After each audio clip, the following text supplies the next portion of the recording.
Constitución Política de Colombia, 1991. Artículo 24.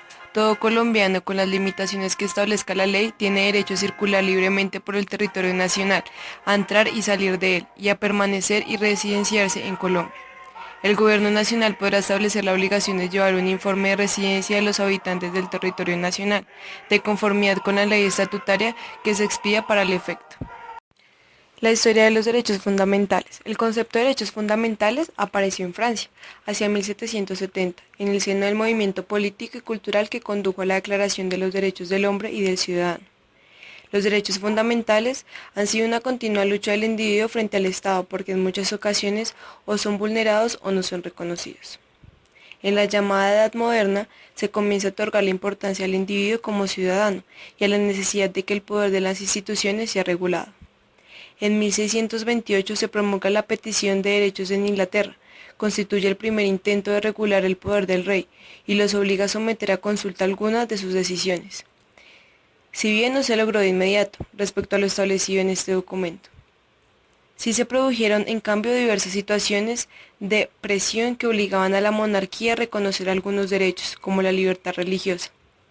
Posteriormente, condujeron a la promulgación de la Declaración de los Derechos, los Bill of Rights, en 1689. El fin de la monarquía da paso a los estados modernos, en cuyas instituciones se plasma un conjunto de derechos fundamentales, tales como la vida, la libertad, la igualdad.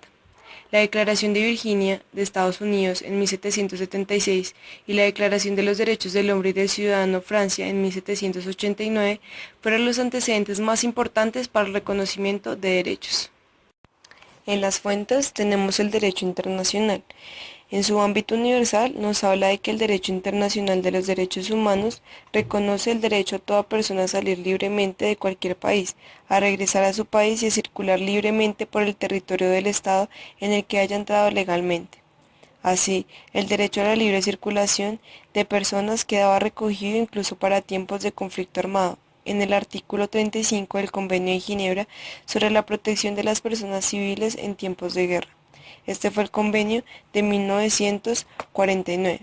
Son varios los documentos emanados desde el ámbito de las Naciones Unidas, donde se reconoce el derecho a la libre circulación y residencia, a saber, el artículo 13 de la Declaración Universal de los Derechos Humanos, que ya recoge dos de las dimensiones principales del derecho de la libre circulación y residencia, es decir, por una parte el derecho de toda persona a circular libremente y a elegir su residencia en el territorio de un Estado, el derecho a toda persona a salir de cualquier país, incluso del propio, y a regresar a su país. El Sistema Interamericano de Protección de los Derechos Humanos, en el artículo 8 de la Declaración Americana de Derechos y Deberes del Hombre, se recoge el derecho al libre tránsito y establecimiento de residencia en el territorio nacional. También en el artículo 22 de la Convención Interamericana sobre Derechos Humanos se recoge expresamente el derecho de circulación y residencia.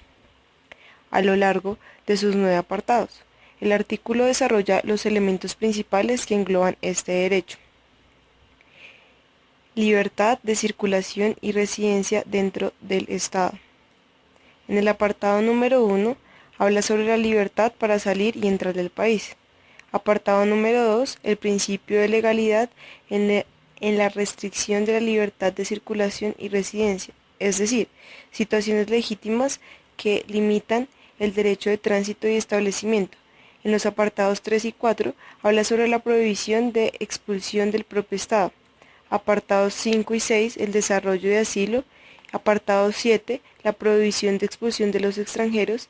Apartado 8 y 9, habla sobre al encontrarse regulado en la Convención Interamericana de Derechos Humanos, los titulares del derecho de libertad personal pueden dirigirse a la Corte Interamericana de los Derechos Humanos, en el caso de vulneración del mismo. Dentro de la jurisprudencia encontramos algunos casos, como el caso de la masacre de Mapiripán versus Colombia, donde también ha señalado por parte de la Corte que el derecho de circulación y de residencia puede ser vulnerado por las restricciones del facto si el Estado no ha establecido las condiciones ni provisto los medios que permiten ejercerlo. Y pues también casos en los cuales han hecho o han provocado un desplazamiento forzado a personas a salir de su territorio o de su residencia.